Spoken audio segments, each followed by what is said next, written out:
Mara baada ya kupoteza michezo takriban minne mfululizo, klabu ya Liverpool hatimaye imefanikiwa kupata ushindi wa mabao 5-1 katika mchezo wake wa UEFA Champions League dhidi ya timu ya Frankfurt ya pale Ujerumani. Na ikumbuke katika mchezo huo timu ya Frankfurt ilikuwa ya kwanza kupata bao kunako dakika 26, lakini baadaye Liverpool ikarejea na kuweza kufunga kwelikweli. Lakini kitu kikubwa ambacho kimeweza kutokea katika mchezo huo ni kwa mara ya kwanza tangu kipindi kirefu sana kiweze kupita ambapo mchezaji Mohamed Salah aje katika timu hiyo ya Liverpool na kuweza kufanya mabalaa yake aanzie nje katika mchezo huo, kwa sababu katika mchezo dhidi ya Frankfurt mwalimu Arne Slot alichagua kuanza na mchezaji Florian Wirtz ambaye aliweza kucheza katika eneo ambalo mara nyingi sana Mohamed Salah amezoeleka kucheza katika eneo hilo, lakini watu wengi walikuwa wakimnyoshia vidole Mohamed Salah kwa michezo ya hivi karibuni kutokana na performance yake kuweza kushuka kwa kiwango kikubwa kweli kweli. Kwa hiyo Mohamed Salah akawa ameanzia nje katika huo mchezo na hakuingia kabisa, huku Florian Wirtz akiweza kucheza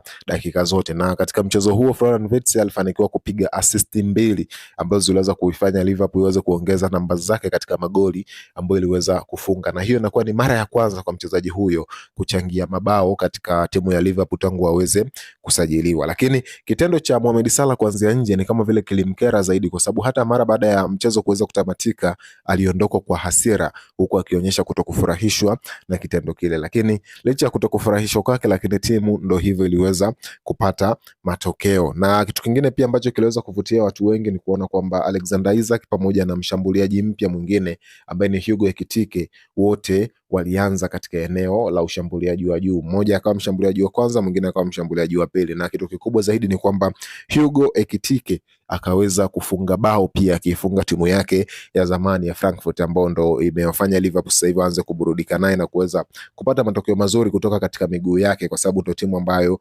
aliweza kutokea hapo. Kwa hiyo mwenendo huu unaonyesha kwamba huenda Liverpool ni kuna namna tu kimifumo inakuwa haijakaa sawa, kwa sababu ya labda kutokuwa na performance nzuri ya Mohamed Salah kwa kipindi cha hivi karibuni, na kitu cha ambacho kinampa wakati mgumu sana mwalimu kuona kwamba anawezaje kutafuta balance kwa Mohamed Salah ambaye hana performance nzuri sana anaendelea kuwepo kiwanjani. Kwa hiyo kitendo cha yeye kuamua kutafuta balance nzuri ya timu kwenda mbele, kukiwa na wachezaji Curtis Jones pamoja na Dominic Szoboszlai kwenye eneo la katikati, lakini Florian Wirtz akiwa pembeni pamoja na Hugo Ekitike na Alexander Isak katika eneo la mbele, basi ni kama vile imekuja kuzaa matunda kwa kiasi kikubwa, kwa sababu imekuja na matokeo mazuri kwa mara ya kwanza tu tangu imeweza kutumika kwa namna hiyo. Kwa hiyo